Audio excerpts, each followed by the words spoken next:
Fala, papito! Eu sou Eduardo Brandão, aqui no podcast. Eu sou chamado de Edu, sou advogado para famílias e pai de Miguel e Joca. Eu sou Deco, pai da Mariá. Se me perguntarem o que é que eu faço da vida, eu não sei explicar muito não, mas eu tento fazer muita coisa. Eu sou empreendedor nas horas vagas, porque o que eu gosto mesmo é disso aqui. E a gente está começando hoje um Fala Papito especial, mais um episódio. Fazia tempo que a gente não fazia sobre um tema diferente do que a gente faz naturalmente. A gente está começando Oxe Painho. Fala, papito. Papai, eu muito te amo. Papito, fala, papito. Papito, fala, papito. E agora, para começar, a gente tem a honra de convidar Paulo Rio e seu porquinho. Aqui o porquinho dele aqui já tá. Ou seja, o tema já tá aí, o spoiler, já tá aí. Paulinho, quem é Paulo Rio e o que Paulo Rio faz da vida? Bom, pessoal, para quem não me conhece, eu sou Paulo Rio. Eu sou advogado de formação, mas o que eu amo de verdade fazer mesmo é falar sobre educação financeira na infância. É algo que pouca gente fala, pouca gente sabe como colocar em prática isso e trazer isso para o cotidiano da família, para a gente preparar as crianças para ter um futuro melhor, para talvez tomar decisões melhores do que as que a gente já tomou, a gente que não teve, na essência, essa base de educação na nossa vida. Então, o que eu me proponho hoje é falar um pouco sobre isso, esclarecer talvez algumas dúvidas, alguns questionamentos que muitos aí devem ter. Eu acho que vai ser uma conversa muito bacana. É bom parar mesmo, senão daqui a pouco vai falar tudo aí e a gente vai... Mas, Paulinho, me diz uma coisa, e tu é pai? Como é que é esse negócio aí? Bom, isso aí. Eu sou pai de Gabriel. Gabriel hoje tem 7 anos. E a gente está aí nesse mundo da paternidade, no exercício efetivo da paternidade, que a gente gosta também de colocar em voga aí na nossa vida. Aqui no Fala Papito a gente está fazendo um trabalho de valorização da paternidade, né? Assim, porque a gente vê tanta coisa, a gente tem tantas oportunidades, e a gente tem hoje tantos pais nessa mesma vontade, nessa mesma vibração que a gente. Então é um trabalho que é super importante e que muitos pais hoje estejam aqui e a gente aproveita desde já para convidar não só os pais, mas também as mães, os responsáveis, porque esse assunto que a gente vai conversar é um tema super importante para qualquer criança, né? Então, quer dizer, a minha pergunta é: educação financeira para crianças, infantil, como é que é esse... Primeiro logo pergunta aí, qual é a definição disso? Bom, educação financeira infantil para crianças é você oferecer experiências relacionadas ao uso do dinheiro, mas não só isso. A educação financeira com a base infantil ela é bem diferente para adulto. E essa é uma questão que se peca muito para quem não tem o conhecimento sobre o que é de fato a educação financeira na infância. Então, a gente tenta muito adultizar a criança quando a gente precisa respeitar as fases de desenvolvimento dela. Então, a gente precisa ter essa noção de base para saber o que a criança entende. Que tipo de recursos você pode apresentar e em que momento aquilo entra. Porque senão você acaba mais atrapalhando a percepção da criança do que propriamente ajudando. Por mais que a sua intenção seja a melhor do mundo, se você não sabe como introduzir o tema da maneira adequada, com a capacidade que a criança tem de absorver, o trabalho acaba sendo em vão, sabe? Então é basicamente isso, é você oferecer experiências relacionadas ao uso do dinheiro, e aí envolve 4 grandes pilares. Envolve a capacidade de geração de dinheiro. De onde é que o dinheiro surge? Como é que ele entra em casa? O que é que eu posso fazer para gerar dinheiro? Será que eu, criança, eu posso pensar em formas de gerar dinheiro também? Segundo grande pilar, poupar. Mas por que eu preciso poupar? Bom, dinheiro é finito. O dinheiro acaba. Se o dinheiro acaba, eu preciso fazer escolhas. E as escolhas precisam ser boas escolhas. O terceiro grande pilar é o gastar. Será que eu gasto de que maneira? É aleatório? Que tipo de o que é que eu posso entender como necessidade e desejo? Até quando a necessidade se torna um desejo? E até quando o desejo se torna uma necessidade? Então, outro ponto... o gastar, inclusive, é onde você tem uma maior gama de questões. Porque gastar, a gente gasta todo dia, no fim das contas. Certo. E um grande quarto pilar é o da doação. A gente precisa praticar a empatia da criança. A responsabilidade social também está inserida dentro da educação financeira infantil. E tem outros grandes 2 pilares que não são propriamente da educação financeira infantil, mas que eles devem estar inseridos, mas que eles trazem todo um arcabouço na formação da criança, como ser humano, como pessoa, de fato, que é a primeira grande base, a autorregulação emocional, que esse é um ponto importante que não é abordado, e o exemplo que ela vê nos pais. Então, a primeira coisa... assim, esse é o grande... É o grande guarda-chuva que envolve a educação financeira infantil. A gente pode passar até um pouquinho Rapaz, de cada um deles. acho que tu falasse uns 5 minutos aí direto. E já são já é a melhor informação que eu já tive na minha vida sobre educação financeira. Em todos os sentidos. E eu falo não só de criança, mas infantil, mas de adulto também. E eu acho que a gente vai querer voltar em cada um desses pilares, porque eu acho que é super importante e a gente... É engraçado que você foi falando e eu fui lembrando de alguns exemplos já de Mariá, né? E com certeza Edu também, dos meninos dele. Mas uma dúvida, assim, para a gente começar. A partir de que idade a gente deve começar a trabalhar isso com nossos filhos? Cara, eu vou te dar uma informação agora que talvez você fique feliz, talvez você fique preocupado. Tá. Você já começou. Você já começou. Você se lembra que um dos pilares é o exemplo? E não é só o exemplo de como você trata as pessoas, de como você trata a sua esposa, de como você se reporta no seu exterior. Mas a sua relação com o dinheiro, Mariá também já está percebendo. Como é que como isso acontece dentro de casa? Qual é a relação que você tem? Será que você se planeja para fazer compras, por exemplo, que você vai no mercado? Todo mundo sabe que precisa fazer lista de mercado. Quer dizer, na visão da criança, quando você está com o carrinho e está com a lista na cabeça dela, existe um âmbito de aleatoriedade ali que você está pegando o produto e colocando no carrinho. Tanto é que não é incomum que ela queira ajudar também e sai pegando qualquer coisa e colocando dentro do carrinho. Outro dia a gente não bebe água tônica e chegou uma água tônica lá em casa. Como foi isso? Aí eu lembrei que Mariá, do nada, pegou e botou no carrinho e a gente esqueceu de tirar. E é exatamente isso que tu tá falando. Porque na cabeça dela, na percepção dela, não tem planejamento ali. Tá tudo no aleatório. Eu também quero ajudar. E coloca. Eu nunca tinha pensado nisso. Essa questão do planejamento, fazer compra, que gera um exemplo para seu filho. Tudo que a gente faz é exemplo. E os primeiros anos, a gente é a maior influência dos nossos filhos. Então, enquanto isso acontecer, a gente precisa exercer a boa influência. Você vai exercer influência de toda forma, boa ou ruim. Aí cabe a você se perceber para oferecer as melhores influências para os nossos filhos.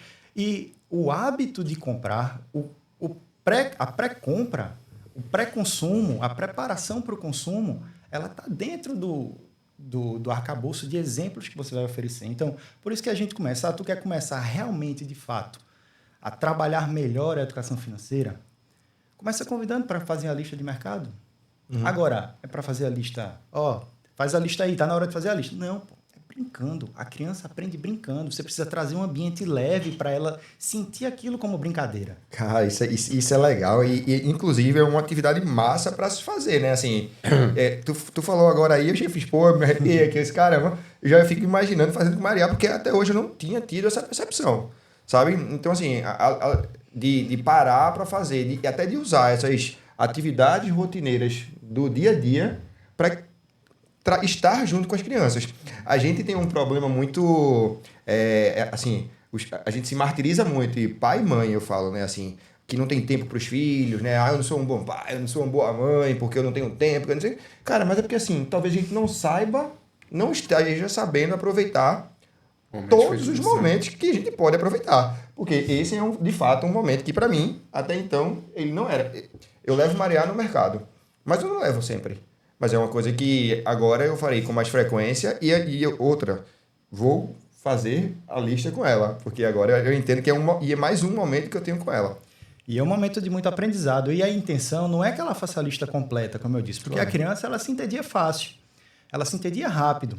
Então, é a ajuda, mas vamos me ajudar. Como é que tu quer me ajudar? Tu quer desenhar os alimentos? A gente vai vendo o que vem primeiro. É o biscoito? Eu acho que não.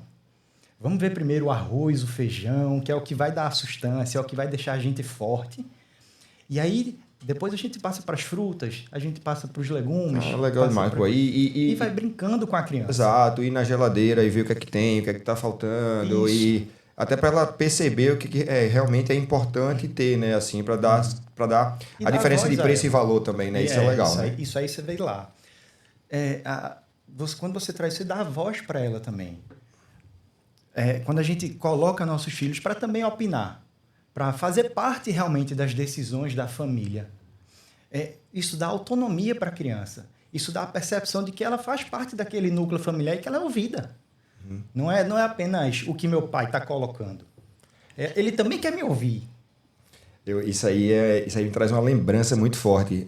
Eu lembro muito quando a gente era não tão criança, mas já entrando na adolescência, eu e minha irmã e meus pais lá em casa, e a gente assim, ou a gente ia almoçar no domingo num restaurante, ou a gente ia fazer tal coisa, assim, tipo assim, a gente tinha meio que escolher juntos, e eu sempre achei muito legal isso dele, sabe, assim, de poder. A gente não tinha muita coisa, então assim, o pouco que a gente tinha era dividido, né? Então assim, a gente... isso é uma coisa que me recorda, né? Tu falou agora, pô, velho, isso aí eu pude viver lá em casa. E é uma das coisas que eu quero fazer com Mariá, desde assim, a gente hoje já tenta fazer. Mas ela ainda com 4 anos, ainda a percepção, a cognição dela não permite tanta... que a gente vá tão profundamente, né? Mas muito legal isso, já começar a entender que o exemplo já é o primeiro passo a trazer uma educação financeira eficaz, né, eficiente, para que a gente possa, que as crianças possam entender. Não adianta nada a gente querer falar da educação financeira se a gente não tem o nosso controle, se a gente não faz bem, minimamente falando, eu vou dizer assim, né, que, não sei, vocês estavam falando aqui antes de coisas muito distantes para mim, com nomenclaturas muito... Rebuscado. Bolsa de valores, e eu aqui só... Ai, tá bom, balançando a cabeça. Eu sou um cara muito conservador nisso, mas é super importante. Gostei disso. Mas assim, e aí, ao passo que ela vai ganhando essa cognição, e ela vai ganhando ela vai tendo essa percepção de quem sou eu no mundo, a gente começa a entrar nesses outros pilares. Exato. Na verdade, isso já começa antes, quando a gente passa para a parte do... Veja, a questão da educação financeira ela está muito ligada a você fazer escolhas. Então, as pessoas falam do Terrible Two, a fase do Terrible Two, que na verdade é um Wonderful Two. A questão é que a gente não está preparado para lidar com essa fase. Então, a gente acha que é uma fase difícil, mas não é. A gente é que não está preparado para lidar com ela. E nessa fase, a criança quer tudo ao contrário, né? Então, se você guarda a roupa para o aniversário da avó, ela quer usar aquela roupa para brincar lá no chão e se espojar no chão. Se você tá com a roupa para se espojar no chão, ela quer a roupa da avó. Então, é tudo o avesso. E tudo que ela quer é mostrar que agora ela é uma pessoa diferente da mãe e que ela quer ter essa autonomia que você não está conseguindo dar o espaço para ela. Então, quando você percebe isso, fica tudo mais fácil. Então, uma das coisas que a gente já pode começar a introduzir os primeiros conceitos básicos de educação financeira é a fazer escolhas. Então, só que são escolhas filtradas, que você faz antes. Então, tá bom, você quer ir brincar, você quer usar que roupa? Tem essas duas. Ela vai escolher dentre das escolhas que você já... Só que ela está opinando ali também. Isso até vai de encontro com... Assim, quando a gente vai falar de educação positiva, né? Existe muito uma preocupação de ser permissivo, né? E aí se fala muito nessa... Como a gente trabalhar a educação positiva sem ser permissivo. Exato. E uma das ferramentas, vamos dizer assim, uma das táticas é você dar opções que você entende que são positivas para a criança, mas para que ela possa escolher, para que ela tenha tomado decisão e que ela perceba, pô, é eu que estou escolhendo, né? Não é meu pai e minha mãe que está me forçando a entender isso. e entra nesse ponto também. Isso aí já é uma base de educação financeira em relacionada a escolhas. Mas se você for estender um pouco mais, a gente pode perceber, para dar familiaridade à criança, a manusear as cédulas, a manusear as moedas. A moeda pode até ser, porque cédula aqui não tem mais tempo nenhum. Pô. Essa é a pergunta que eu ia fazer. E eles ainda vão lidar com papel? Veja, Dinheiro em papel? no futuro talvez não. Está cada vez mais escasso e a gente vai ter que preparar eles para isso. Mas eles são muito concretos. Então, enquanto a gente puder trazer essa concretude para eles, a gente precisa se esforçar. Ainda existe caixa eletrônico. Então, a gente ainda pode sacar dinheiro. É mais uma questão de comodidade de, vou ter que passar no banco, vou ter que parar no caixa eletrônico, não está no meu caminho e tal. É mais essa comodidade que a gente quer ter hoje tem Pix, pô. Aí você abre uma conta digital para o seu filho de 4 anos, ele olha um bocado de número ali que ele não compreende.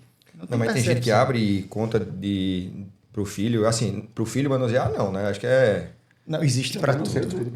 Não, peraí, por 4 anos o cara vai ter Pix. Não, é porque é o seguinte, hoje em dia, por exemplo, a escola de Miguel. A escola de Miguel, ele não compra mais comida. Ele tem um cartãozinho de débito Certo. que Mas você bota o crédito e vai usando. Mas Miguel tem 12 anos, pô. Não, mas isso é uma coisa que vem diminuindo para mais novos também. Esqueça a idade. A gente está falando do futuro. Bem, beleza, certo? beleza. Então, no fim das contas, o quanto mais a gente puder trazer a percepção do concreto para eles, vai facilitar a vida deles. É óbvio que vai chegar em algum momento que não vai ser possível, nem caixa eletrônico vai existir mais, vai ser dinheiro eletrônico, dinheiro virtual. Aí a gente vai ter que fazer as adaptações, mas enquanto isso não tiver acontecido, quanto mais concreto você oferecer a experiência, melhor para ele vai perceber melhor. Hoje tem até uma história engraçada sobre isso. Eu lembrei olhando pro porquinho aqui, lembrei. Maria tem um porquinho lá em casa, um na casa dos avós e um na casa do Bisa. E aí, outro dia, eu fiz chamei ela, vou mandar de bicicleta na Jaqueira. Aí ela fez, bora, quando? Eu fiz, domingo. Ela, tá. Aí ela fez, mas eu tenho bicicleta e você? Aí eu fiz, eu não tenho, filha, mas eu alugo. Aí ela, pode pegar meu porquinho e comprar uma bicicleta pra você. Sabe? Cara, eu achei tão legal, porque assim, ela sabe que tem alguma coisa ali, ela não faz ideia do valor que ela, né, da quantidade de dinheiro que ela tem lá dentro. Mas ela começa a saber que ela precisa daquilo que está lá para ter alguma coisa. E eu acho que a gente vai nessa, né? A Maria vai ter muita história engraçada. A gente teve uma vez que, assim, quando a gente começa a falar, já falo sobre isso há algum tempo com ela. Eu sempre busco falar as coisas da forma com que elas são para Maria. Eu não tento criar historinhas, falar que, sei lá, como é que... tô empurrando um móvel no céu, trovão. Essas coisas eu não falo, eu falo a verdade. Tanto é que ela sabe umas coisas que criança da idade dela não faz ideia do que é e ela sabe explicar. Mas toda vez que a gente deixa de usar um cartão, seja lá qual for o motivo, a gente dá para ela, porque ele não vai funcionar mesmo, ela bota na bolsinha. Aí tem uma vez que ela foi na loja, aí ela queria uma coisa assim, mas você tem dinheiro, Maria? Tenho não, mas eu tenho um cartão. Tirou e botou em cima do balcão, assim, sabe? A atendente ficou louca, assim. Eu falei, quanto tem essa menina, né? Ela devia ter 3 no máximo, sabe assim? Você quer mais percepção de exemplo do que esse? Pois é, tava assim, tipo, eu não tenho dinheiro não, mas meu cartão tá aqui, então pode passar. Aí, tipo assim, pode. E esse é uma percepção dela, que ela tem de que o dinheiro já existe. E que ele já serve para algumas coisas. Ele serve como moeda de troca, que ele serve para dar acesso a coisas que ela gosta, por exemplo. Então, por que não oferecer... Ela não tem idade para receber mesada ainda, mas por que não oferecer um valor em determinado momento para ela exercer a capacidade de escolha dela? Para ela ter essa autonomia de escolher algo que ela quer, de olhar se o preço é condizente com a nota que ela tem, que ela já sabe o valor, e fazer a compra ela mesma. Eu penso essa pergunta. A gente entende a questão da escolha, da autonomia, mas e apresentar valor efetivamente? Ele tem ideia de valor. Isso vai ser apresentar. A gente precisa apresentar a eles o valor, ou isso vai ser uma coisa que ele, no processo, ele já vai começar a entender? É durante o processo, porque dependendo da fase de desenvolvimento dele, ele não tem noção de valor ainda. Daí a questão de você ter números numa tela. Ele vai olhar aquele número e não vai ter a noção, a dimensão do que aquilo representa. Ele vai olhar R$50 e vai achar que está rico. Entendeu? Ele não Aí tem tem muito essa- adulto que não sabe quanto vale 2 milhões, assim, em termos de tangibilidade. Imagina aí com uma Imagina, criança. Exato. Tem Miguel, às vezes, Miguel meu tem 12 anos e já tem conta, já faz tudo. Mas às vezes ele vê alguma coisa. Eita, pai, tá rico? Tu tem não sei quanto. Aí, ô, meu irmão, queria tanto. Tem uma cena que até tá no meu Instagram de Mariá. Uma vez ela tinha uma maquininha dessas chinesas de foto que só pegava 10 fotos. Aí eu comprei um memory card para ela. E eu tava numa mesa jantando. E eu disse, filha, tem uma novidade. Comprei um memory card para você. Um cartão de memória para sua maquininha. Vai pegar mais foto. Bicho, ela passou 5 minutos gritando, meu pai tá rico, meu pai tá rico, meu pai tá rico, meu pai tá rico. Por quê? Percepção de valor, né? Dela assim, cara, ele conseguiu botar mais fotos na minha maquininha e, tipo assim, só que o problema lascou, porque a bateria não aguenta, e aí agora não resolveu problema nenhum. Tipo, tem um cartão de memória, mas não tem bateria. Primeira ilusão financeira da vida variável. Entendeu? A máquina foi Mari. A Mari deu a máquina, só fez dar o cartão de memória. Mas envolve muito isso. Aí, já entrando dentro do pilar, do primeiro pilar, que é o gerar, porque eu trago esse rol bem elencado. Porque para você gastar, você precisa gerar. Para você poupar, você precisa gerar. Então, na geração do dinheiro, o que a gente pode colocar na criança, assim, como em termos de brincadeira, você pode fazer brincadeira de mercadinho, de lojinha de brinquedo. Ela sendo a vendedora, ela sendo a grande empreendedora ali da coisa. Ela pode fazer... Tem uma história muito, muito bacana. Gabriel tinha 4 para 5 anos na ocasião. Foi na época da Copa do Mundo. Eu coleciono álbuns de Copa, né? Então, eu já tinha colecionado, já tinha completado o álbum da Copa. E Gabriel e a Panini lançou aquelas latas que vinham os cards muito bonitos. Eu gosto só de futebol, né? Então, até para mim, eu olhei aquele card e disse, caramba, bateu aqui a compra por impulso também. Mas aí minha coleção é com álbum. Com álbum. Aí só que Gabriel viu um amigo que chegou com a lata toda bonitona lá. Os cards, você virava assim, o card brilhava, dependendo da posição que você mexesse. E aí ele chegou, papai, eu quero um desse. Aí o amigo chegou todo entusiasmado, né, todo eufórico. Tio, é arretado, é R$100. Eu disse, pô, bicho, R$100 nos cards. Aí Gabriel, papai, eu queria um. Aí eu, caramba. Isso é hora de aprendizado. Aí eu fiz, filho, olha, se você... Ele já recebia semanada na época, ele tinha 5 anos. Ele já recebia semanada na época. E aí eu disse, filho, se a gente for juntar tua semanada, uma parte dela, não vai dar tempo da gente juntar, colecionar, comprar essa lata. Mas a gente podia fazer uma coisa. Tua tia sabe fazer biscoito. Que tal a gente fazer uns biscoitos e vender na rua? E vender o que a gente produzia. Aí, vamos, acho que a gente consegue. Aí ele, bora, ficou todo animado.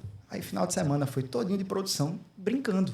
A gente brincando, produzindo biscoito. Ele fazia massa e tal, e colocou o nome do receptor, foi Biscoito do Chefinho. E a gente foi fazendo e brincando e tal. Aí foi a produção, sexta de noite, sábado e domingo de manhã. Domingo de tarde a gente saiu para vender. Só que qual era a minha ideia? Era vender para mim, para mãe, para o avô, para a avó, para a tia. E a gente até desceu, ficou lá embaixo do prédio, esperando os vizinhos passarem e tal. Aí ele disse, papai, eu queria vender na rua. Eu disse, na rua, cara? Vamos ficar por aqui mesmo? E aí bateu em mim aquela ansiedade, né? Aí ele, não, eu queria vender na rua. Aí eu pensei, caramba, eu tento ensinar tanto a ele a superar os desafios, a superar os medos, porque eu não vou superar os meus, né? Eu preciso também ser o exemplo para ele nesse quesito. Claro. E aí a gente foi na rua e no meio do caminho eu pensando, caramba, como é que eu vou abordar as pessoas? O que é que eu vou fazer? O que é que eu vou fazer? Meu Deus do céu. Aquele calor, sabe? O sovaco todo suado. Aí a gente chegou lá na rua e disse, quer saber, cara? Eu vou ser sincero. Foi o melhor pitch de vendas que eu já fiz. Olha aí. Eu fui abordar as pessoas e eu dizia exatamente assim. Eu disse, boa tarde. Eu estou promovendo uma experiência para o meu filho, que ele está querendo comprar um produto, só que o produto custa um pouquinho mais do que ele consegue juntar da mesada dele. Então, eu estou querendo mostrar a ele com isso como é que o dinheiro chega em casa, como é que ele é gerado, como ganhar dinheiro envolve dedicação, que não é tão fácil assim. Então, se vocês puderem me ajudar a fazer essa experiência com ele, para ele entender como é que a coisa funciona, e ele também conseguir conquistar o sonho que ele está querendo, eu ficaria muito feliz. Vendeu a lata todinha no primeiro comprador. E Gabriel com a cara do gato do Shrek. A gente, em 40 minutos, vendeu tudo. Se pegasse Erasminho, o teu pai, não vendeu tudo. Eu comprava lá toda uma vez. Meu pai ia dizer, tinha um menino vendendo ali, querendo comprar uma Eu cheguei com a caixa. Não, e o engraçado, e a experiência. Porque dentro desses 40 minutos, tiveram muitos sims, mas tiveram nãos também. Claro. E o primeiro não que ele recebeu, disse, papai, por que ele não quis? Não, por que será que ele não quis? Ah, filho, talvez ele não esteja precisando disso nesse momento. Uhum. Tem vários motivos por ele não querer. Mas, enfim, o fato é que ele conquistou os R$100 e ele protagonizou todo o processo de compras. A cara de felicidade dele, quando ele pegou a lata, disse, pô, que eu conquistei. Então, eu tenho certeza que essa experiência ela vai ficar gravada na memória dele. Foi mal. Eu me emociono também igual a tu. Eu fico pensando aqui, lá no... Só porque você comentou isso aí, lá no prédio, nas férias, a galera tem muito pirralho lá no prédio, muito, muito, muito.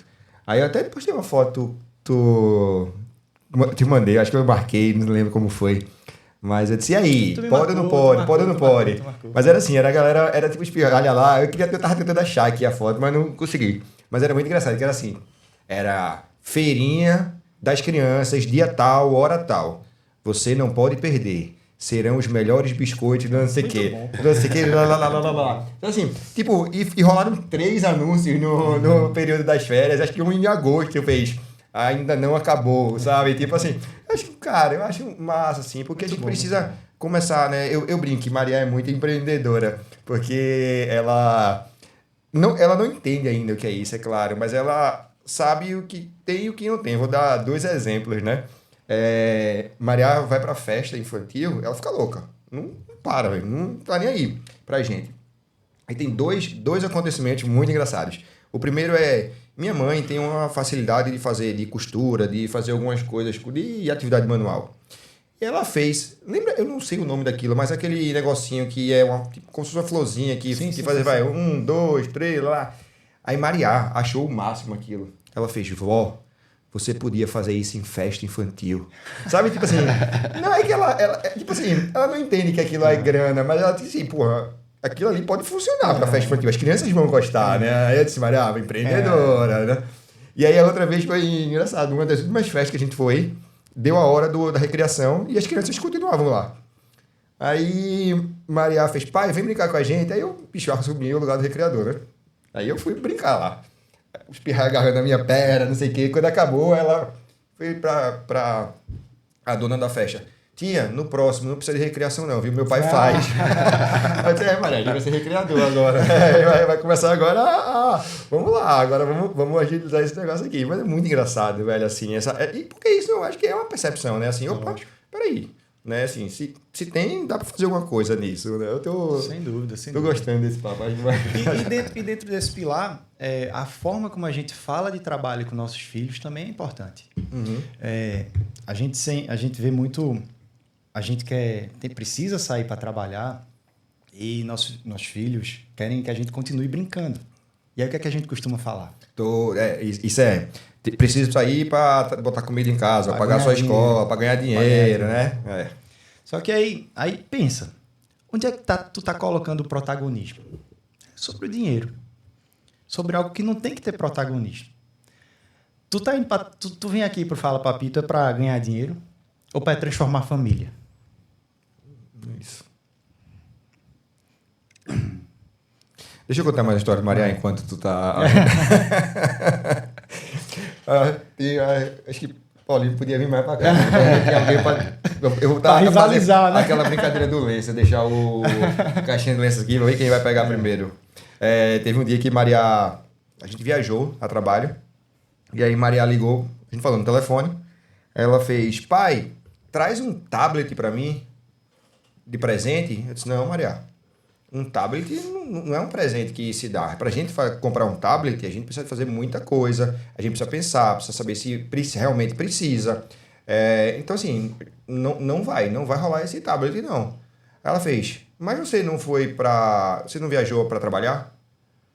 Tipo, se for, ela fez, você vai ganhar dinheiro. Porque ela vincula o trabalho a ganhar dinheiro. Se eu ganhar dinheiro, eu posso fazer alguma coisa. Né? Então, eu disse, Maria, você é muito espertinha. Tem viagem que a gente, mesmo trabalhando, né? O dinheiro não chega da hora, o dinheiro vem depois. A gente tá trabalhando hoje para colher depois. A gente planta. Quando a gente plantou outro dia ela fez na escola, na verdade, o feijãozinho. Né? E aí o feijãozinho começou a crescer. Eu disse, ó, tá vendo isso aqui? A gente tem que plantar para colher. O símbolo da paciência. Olha aí, a gente vai ajeitando as coisas. Então a forma como a gente fala sobre o trabalho, o que significa o trabalho, no fim das contas? O dinheiro, ele é a contrapartida, ok? Mas Edu, quando vai advogar, ele está indo porque o cliente dele confia no trabalho dele. Confia no desenvolvimento dele no curso do processo. Você está aqui porque você quer trazer mais pais para o exercício efetivo da paternidade. Porque ser pai não é fazer filho. Então, você está aqui para isso. O dinheiro, ele vem como consequência. E é claro que é bom e que todo mundo gosta.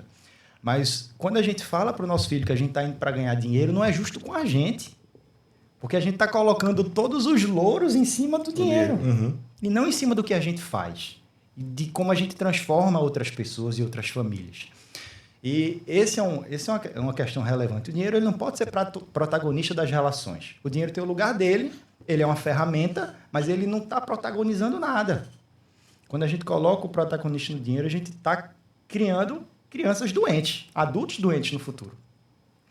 Então, esse é um ponto importante sobre o pilar gerar. Dentro do pilar poupar, e aí já seguindo dentro de todo o pilar da educação financeira infantil,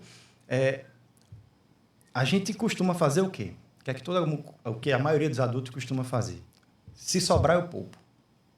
Quando é que sobra? Só se não arrumar uma coisa para gastar. Exatamente. E se a gente inverter? Se a gente poupar primeiro e gastar o que sobrar? Você primeiro poupa. O que sobrar, meu filho? Torre. Mas você já poupou. Você já guardou. Você já garantiu. Eu tenho uma história bonita para mim. Geralmente eu me emociono. Toda vez que eu conto, eu me emociono. Talvez, vou tentar segurar, porque eu me emocionei faz pouco tempo. Já vou preparar outra história aqui para qualquer coisa. Para emendar. A babá de Gabriel chegou lá em casa. E aí eu estava iniciando esse papo, esse desenvolvimento, essa conversa e tal. Eu e minha esposa já falávamos mais sobre o assunto dentro de casa, de maneira mais... Isso nunca foi um tabu para a gente, mas isso acaba despertando mais coisas dentro do casal, sabe? O casal acaba se tornando até mais unido mesmo, dentro de um propósito comum, sabe? Dentro de um objetivo comum, que muitos casais não têm essa conversa franca do que cada um espera para o futuro. Bom, se eu gosto de campo e você gosta de praia, e cada um quer comprar uma casa, a gente não vai estar no mesmo lugar. Então, a gente já conversou aqui uma vez que se a gente soubesse, né, a gente tinha conversado muita coisa antes, muito antes do antes, né, para poder a gente estar muito melhor alinhado no depois. Mas Então, e aí eu conversando com ela, ela fez, seu Paulo, eu não guardo nada. Eu disse, pô, natural, né? Eu não imaginava outra coisa. E eu disse, mas vamos fazer um teste. O seu salário eu vou pagar e vou guardar uma parte, eu vou guardar R$50. Eu vou abrir uma conta digital e guardo R$50. Se você precisar, você me pede. Que eu lhe ofereço na hora, lhe dou na hora. Ela tá certo. E aí eu fui guardando R$50. Guardando R$50. Às vezes ela fazia diária, eu pagava a diária e ela pegava uma parte e guardava. Eu não repassava para ela. E assim a gente foi fazendo. Então a primeira coisa que eu fazia era tirar e pagava o salário dela com saldo. E assim foi acontecendo, o ano todo. Chegou no final do ano, ela chegou aperreada. Seu Paulo, tô aperreada. O que foi? Minha geladeira quebrou. E eu não tenho onde estocar, onde colocar minha comida. Tem algum lugar que dê pra... Isso foi fim do ano. Tem algum lugar que você consiga usar? Ela disse, meu filho tem um freezer que ele guarda lá as bebidas que ele vende. Tem como usar esse freezer e a gente começar a procurar uma coisa em novembro. Ela disse, por que novembro? Eu disse, pô, porque tem Black Friday. Se der para esperar, ótimo. Ela, não, eu consigo me virar. Pronto, a gente esperou até a semana da Black Friday. Quando a gente chegou, ela comprou a geladeira dela à vista, com o dinheiro que ela guardou durante o ano todo. Se isso não tivesse acontecido, veja, ela não precisou dos 50. Se tivesse na conta dela, ela gastaria como sempre gastou. E o fato dela ter guardado permitiu com que ela não fizesse dívida. Ela comprou à vista uma geladeira que ela estava precisando naquele momento. Então, a gente construir esse hábito na criança de, primeiro a gente poupa, é a primeira coisa que a gente faz, e depois a gente gasta. Então, quando a gente começa a semanada, a primeira questão é essa. Vamos aprender a dividir o dinheiro? Quanto é que você ganha de semanada? Aí tem todo um cálculo aí, vai depender de muitos fatores.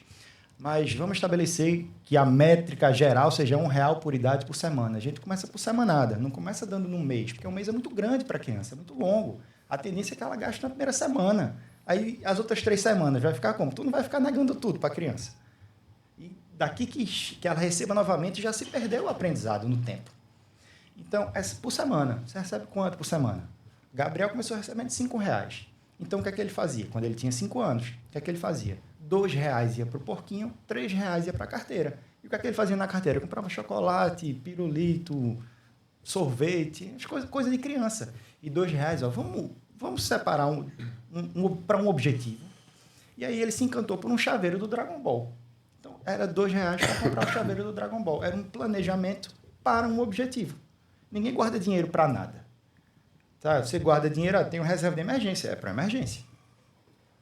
Eu quero comprar um carro, tu guarda dinheiro. O objetivo é o carro. O objetivo é um apartamento. Tem um objetivo. Ninguém estoca dinheiro por estocar dinheiro. Tem um propósito. Por mais que você possa nem ter identificado esse propósito ainda, mas ele existe. Então, para a criança, a gente começar a inserir o hábito de poupar desde cedo. É como a gente diz, né? A educação financeira, ela é a educação do comportamento financeiro. Então, é a construção de hábitos para que ela não precise, para que o poupar dela já seja um hábito. Eu não estou fazendo isso porque eu preciso fazer. Já se tornou um hábito. Eu já faço isso naturalmente, eu não preciso me forçar a isso. Quando a gente já está adulto, cheio das nossas crenças, cheio das nossas vontades e dos nossos para que isso, a gente é mais resistente a puxar o freio e a fazer diferente. Quando a gente já transforma, já constrói isso na criança, ela não precisa voltar nada. Já é natural dela.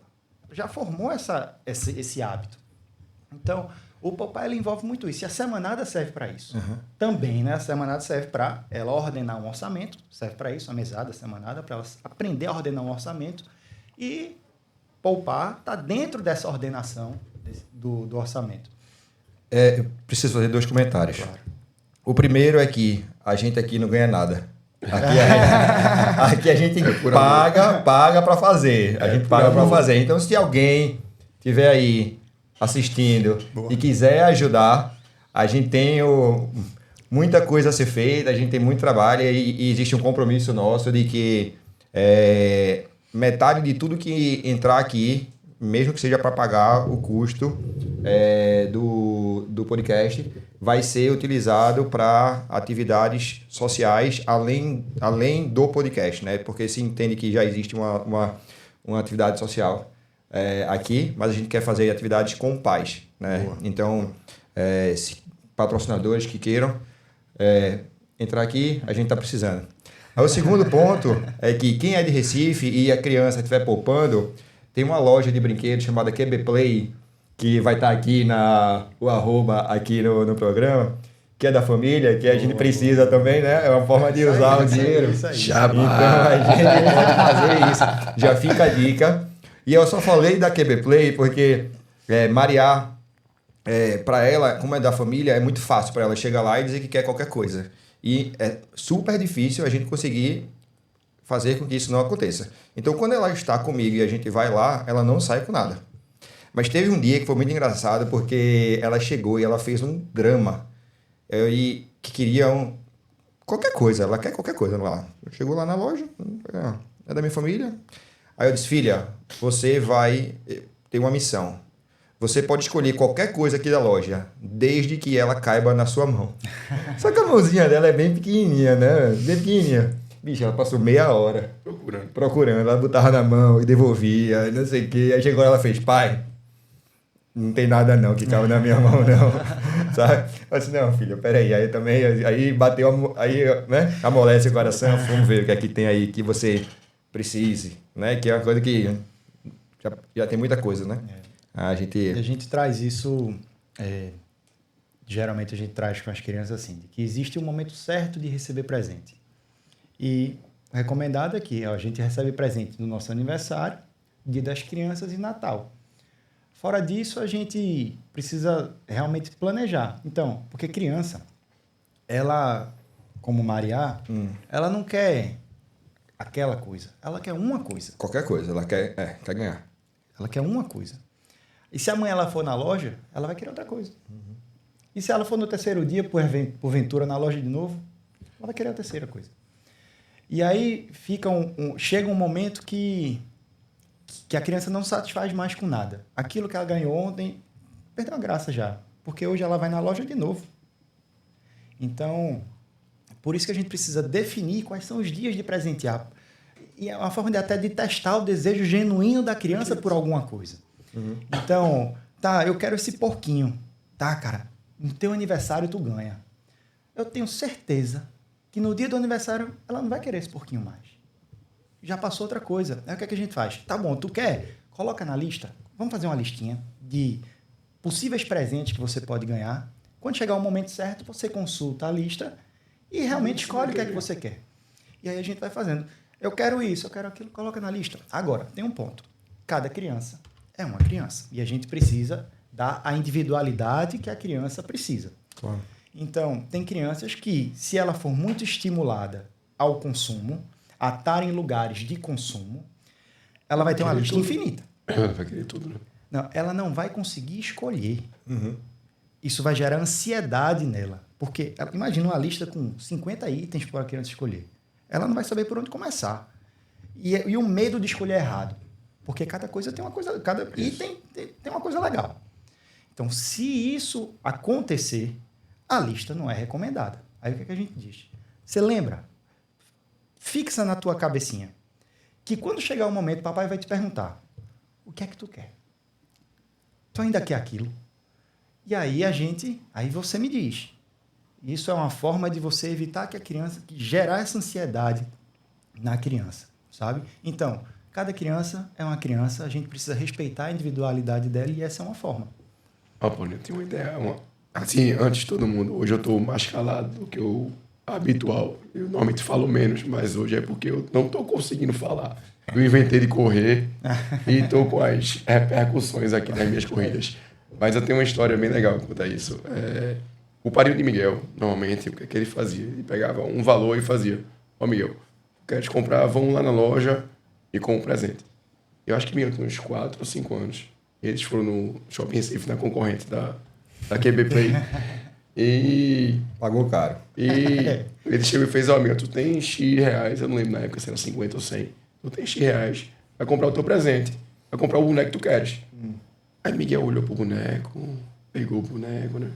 Aí olhou o preço do boneco e fez: tio, eu posso pegar esse dinheiro em vez de comprar o boneco, comprar outras coisas. Aí ele pegou o mesmo valor e saiu 4 presentes. Então, aí chegou, aí Gutinho chegou e... Cara, mesmo, Miguel é muito... Não, meu amigo, veja, você deu a opção pra ele. Pra ele é muito melhor ele ter 4 presentes do que um presente só. E eu acho que todo mundo, assim, acho que na vida adulta tem também isso, é uma coisa, né? A gente, são as opções de escolha que a gente tem. Exato. Agora, só uma coisa do que tu falou lá, quais são as datas que são para ganhar presente? Tá, vê. As datas que a gente costuma oferecer presente para criança... Só para os avós ouvirem. Eu só queria repetir esse tema, só para a gente... Avós... Aniversário... Não só de Mariá, claro. Lógico. Eu passo por isso também. É aniversário, Natal e Dia das Crianças. Basicamente, isso não quer dizer que a criança não receba nada. Claro.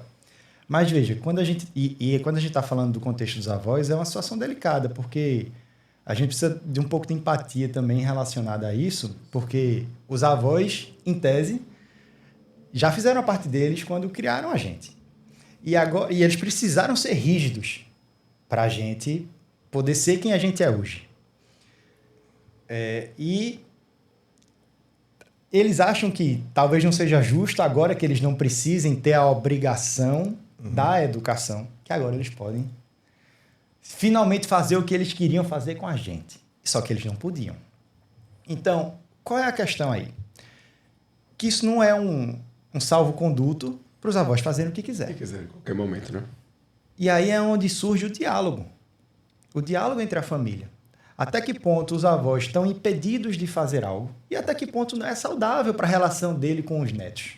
Quem nunca gostou de... Quando a avó botava R$20 no bolso, escondido. Aí, produto de contrabando. Você fica feliz, cara. Recebi muito. Você fica feliz. Isso gera também uma conexão, um estabelecimento de confiança ali entre os avós. E não é justo tirar isso deles também. Claro. Mas o que é que a gente faz? A gente alinha os entendimentos. Porque você tem a obrigação de educar. Eles não têm, mas a gente... Quem é que a gente quer construir, afinal? Tenho certeza que eles têm amor pelo neto.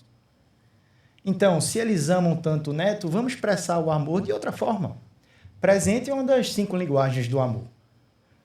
Mas que tal a gente estabelecer outras formas de exercer esse poder, essa linguagem do amor? Qual é a linguagem de amor do neto?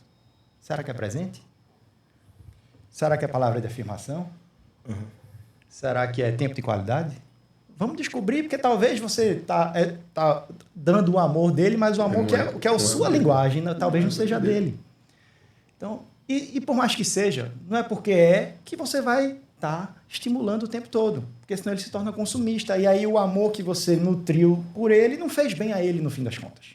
Então é trazer essa percepção aos avós que é preciso de um equilíbrio. Não precisa ser 8 nem 80. Vamos encontrar ali um denominador comum. Não tem como. Ô Paulinho, e sobre doação? Como é que entra a criança e a doação? Veja, a parte da doação, a gente tem a parte você dá à criança a noção de responsabilidade social que ela deve ter, certo?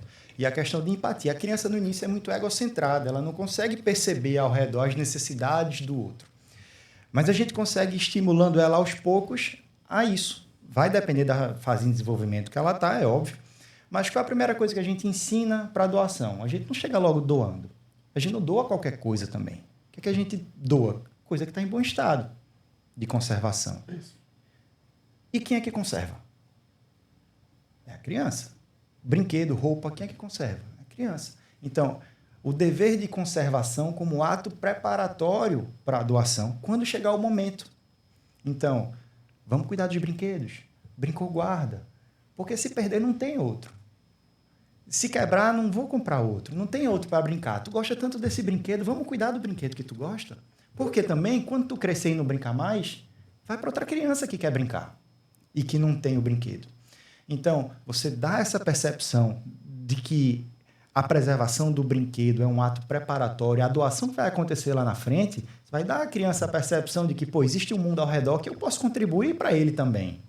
Que eu também posso fazer a minha parte e ajudar outras pessoas que precisam. Mas, para isso, eu preciso conservar o que eu tenho. Então, a doação ela envolve muito esse processo e, claro, a gente sempre tem que dar autonomia à criança, porque às vezes a criança não está pronta para se desfazer daquele item, por exemplo. Então, é dar o espaço dela, dar o tempo dela. Não é dela. Deixa ela entender que aquele é o momento, ou aquele ainda não é o momento. Então, vamos aguardar. Vai chegar o momento que ela vai, realmente agora não faz mais sentido eu guardar isso. Eu vou passar para frente. Paulinho, eu tenho uma história bem interessante da doação. Miguel, quando veio se envolvendo, foi a fase que a Marvel e a DC começaram a fazer os filmes, os grandes filmes, né? E Miguel chegou um momento que tinha a coleção quase que completa dos bonecos, que nos aniversários, presente naturalmente era boneco. Miguel nunca gostou muito de carro e ganhava muitos bonecos. E teve um momento da vida dele que ele disse que não queria mais os bonecos. Mas quem não estava pronto para doar os bonecos era eu. Até hoje eu faço, pelo menos o Hulk era para ter guardado, para ficar em casa no Hulk. E doou a coleção todinha, não ficou um boneco. Eu não estava pronto para fazer aquela doação e ele se desfez todinho.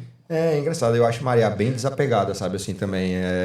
São coisas que eu acho que também vai da criança, né? Assim, não dá para esperar também que a criança seja, né? Como você falou, não é o normal.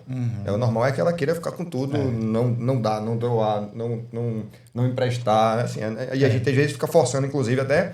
não, tem que dividir, tem que não sei o quê. Cara, a gente não tem precisa... que nada, né? A gente precisa entender e, aos poucos, tentar fazer com que a criança perceba isso, né? Isso. E o desapego demais também é um ponto de atenção, porque inúmeros adultos hoje, eles tiram o que não tem para dar a outras pessoas, para doar a outras pessoas. Então, você promove um alto prejuízo. Em vez de outro erro, né? Com essa intenção de ser altruísta com coisa que você não pode ser agora. Tá? Eu acho lindo a pessoa que adora doar, mas... Conheço. Tava pensando nele. Então não é... A percepção do que é possível doar, ela está em voga aí nesse jogo, nessa Bom análise, ponto. nessa reflexão. Daí a doação também envolve isso, você analisar, pô, eu devo doar isso? Olha, eu vou te fazer uma pergunta bem complicada agora, tá? Claro, meu irmão, fica à E vontade. aí vou te colocar na parede mesmo com isso. E em qual momento a gente tá falando de dinheiro, de valor, educação financeira, ambição. Até que ponto a gente consegue instigar a criança a ter o altruísmo, mas ela ser ambiciosa, ela querer chegar naquele objetivo.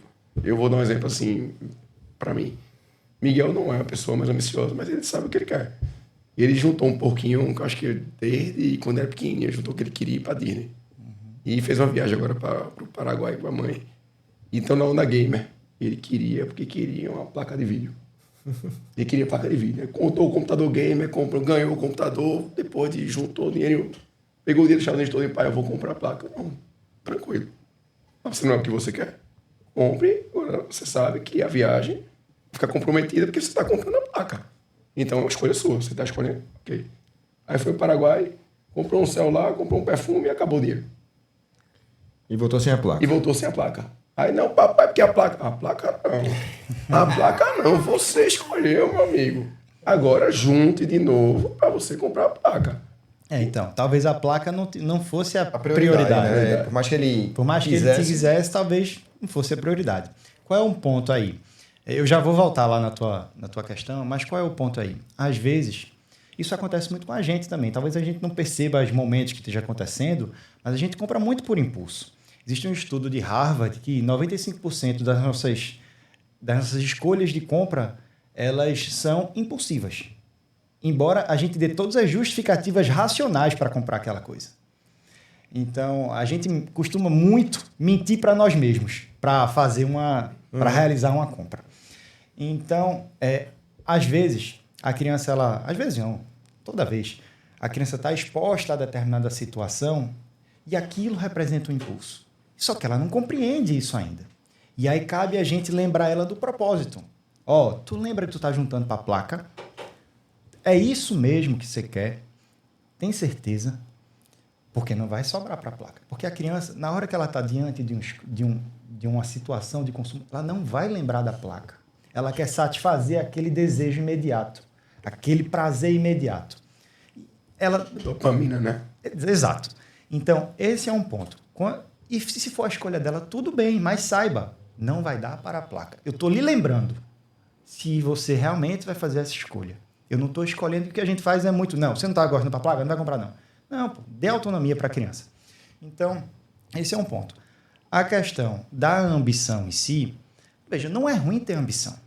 Agora você vai colocar a ambição sobre a coisa certa. A gente traz a palavra ambição como sendo algo negativo. Não, isso. E ela não é uma palavra negativa. Ambicionar algo é você ir buscar alguma coisa, você ter força de vontade e se planejar e se programar para ir em busca dos seus objetivos. E tudo que a gente ensina na educação financeira envolve a busca de objetivos. Então, agora, a ambição está onde? Em que lugar essa ambição aí já tem um contorno talvez não tão legal? Quando você faz de tudo para chegar nesse lugar. Aí calma.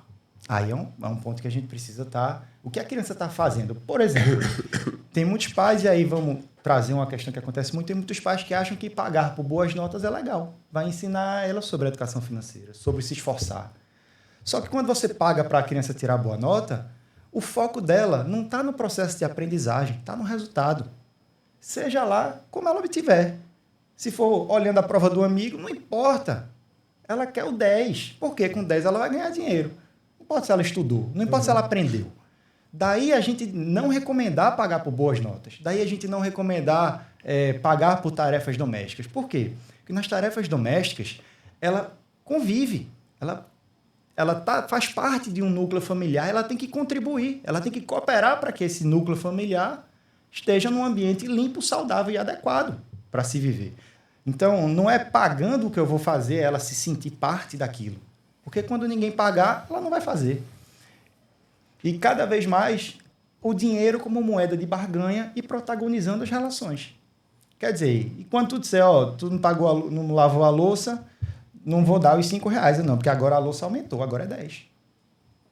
Entendi. Isso vai até quando? Até onde? Tem que ter um caderninho para anotar aqui, porque... Rapaz, na verdade, eu acho que a gente vai ter que ter um parte 2.